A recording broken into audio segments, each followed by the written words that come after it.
2024 वर्षापूर्वी प्रभू येशू ख्रिस्ताने आपल्या मुखातून निघालेलं वचन आज ते भविष्य पूर्ण होत आहे.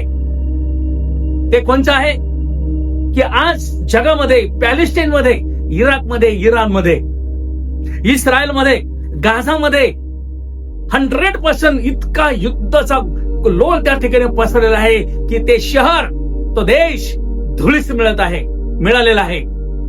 लक्षात घ्या प्रियानो, पवित्र बायबल किती सत्य आहे ते आज आमच्या पुढं त्या ठिकाणी आम्हाला पाहायला मिळत आहे.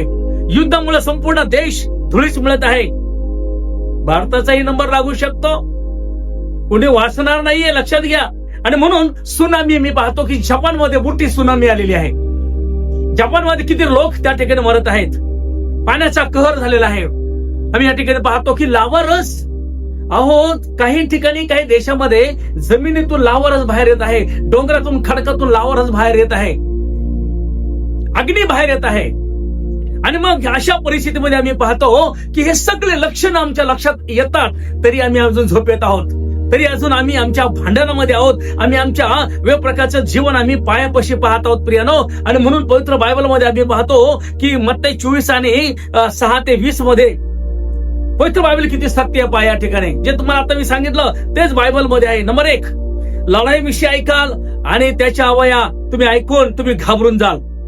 जाती जातीमध्ये, राष्ट्रामध्ये जातीवाद निर्माण होईल, दुष्काळ पडेल, भूकंप पडेल आणि वाईट अशा प्रकारचे आजार आणि वेगवेगळ्या प्रकारचे त्या ठिकाणी भूकबळी पडतील.